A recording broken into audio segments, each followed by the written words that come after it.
جس پوائنٹ کے اوپر میں موجود ہوں یہ یادگار ہے ایک شہید کی جو 1971 میں جب معرکہ کشمیر کے ساتھ ہماری جھڑپیں پاکستان کی سٹارٹ ہوئیں تو اس وار میں یہ شہید ہوئے ہیں اور ان کا نام ہے کرنل حق نواز کیانی۔ اے کے ریجمنٹ سے تعلق تھا ان کا، جیسے کہ میں آپ کو پہلے آلریڈی پروگرام پہاڑوں کے سفر میں اے کے ریجمنٹ کی ہسٹری کے اوپر اور بلوچ کے مقام پر بتا چکا ہوں کہ اے کے ریجمنٹ وجود کیسے آئی، اور اسی کے یہ بھی ایک ہیرو ہیں کیونکہ یہ ریٹائرمنٹ کے بعد انہوں نے دوبارہ فورس جوائن کی اور شہادت کا رتبہ انہوں نے پایا۔ ہمارے ساتھ اس وقت موجود ہیں یہاں کے سی او لیفٹیننٹ کرنل اویس صاحب، ان سے ہم بات کریں گے۔ جی اویس صاحب، سب سے پہلے ہمیں بتائیے گا جس مقام کے اوپر میں موجود ہوں، جیسے کہ آپ نے کہا کہ ان کا تعلق اے کے ریجمنٹ سے ہے، تو اے کے ریجمنٹ کی تو ایک تاریخ ہے اور اسے انہیں کی جدوجہد کی وجہ سے آپ کا یہ کشمیر آزاد بھی ہوا تھا۔ جی بالکل ایسے ہی ہے۔ اس کے بیچ میں جب 1947 کے بعد جب انڈین فورسز نے جو ہے نا یہاں پہ آکوپیشن سٹارٹ کی تھی،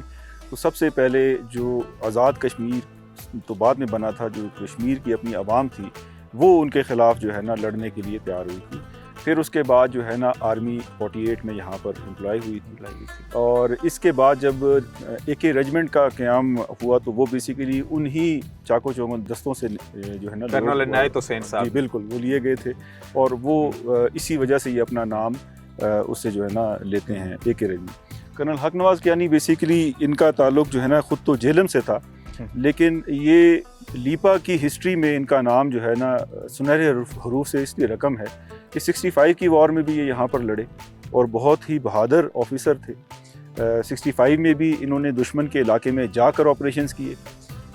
جس کے بعد ان کو ستارہ جرأت ملا۔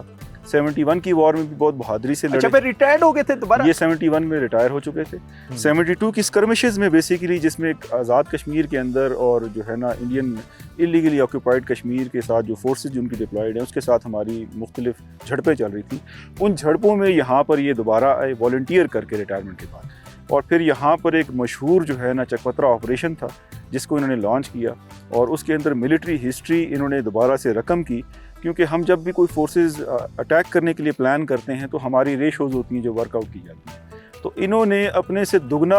جو دشمن تھا اس کے اوپر حملہ کیا۔ ان کی کیونکہ عوام پہلے بھی ان کی بہادری کی جو ہے نا داستانیں یہاں پر سنایا کرتی تھی، تو لوگوں نے ان کی بہت مدد کی۔ لیپا کی عوام کا رشتہ پاکستان فوج کے ساتھ بہت منفرد ہے، بہت مختلف ہے، یہ ہمیشہ سے ہی پاکستان فوج کو سپورٹ کرتے رہے، اور آپ جس طرح کی یہ باؤل ٹائپ آپ نے دیکھی ہے وادی ہے، اس کے بیچ میں آپ نے دیکھا ہوگا کہ اس کے اندر آبادی بہت ساری جگہوں پہ ہماری پوسٹوں سے آگے بھی ہے، تو اس کے باوجود کہ یہ ہمیشہ دشمن اس وقت بھی 1971 کی وار میں بھی انہوں نے ہیلپ کی، اور انہی کی وجہ سے بالکل ایسے ہر قسم کی بیک اپ میں رہ کے انہیں سپورٹ فراہم کرتے رہے۔ ایمونیشن جتنا بھی تھا وہ ان کو پرووائڈ کرتے رہے یہی سویلینز، اور ان سویلینز کی ہی وجہ سے یہ اتنا کامیابی کے ساتھ لڑے۔ یہ وہ مقام ہے جہاں پر انہوں نے شہادت نوش فرمائی، جام شہادت نوش فرمائی، اور اسی کی یادگار میں اس رج کو جو عوام ہے انہوں نے اس کا نام کیانی رج دے دیا۔ کیانی رج دے دیا، اور کیانی رج اور انہی کرنل صاحب کا اس وقت کا جو کارنامہ تھا، ظاہر ہے انہوں نے اپنی جان اس مادر وطن کے اوپر نشاور کی ہے۔ ٹیم ڈسکور کا ان شہداء کو سلام۔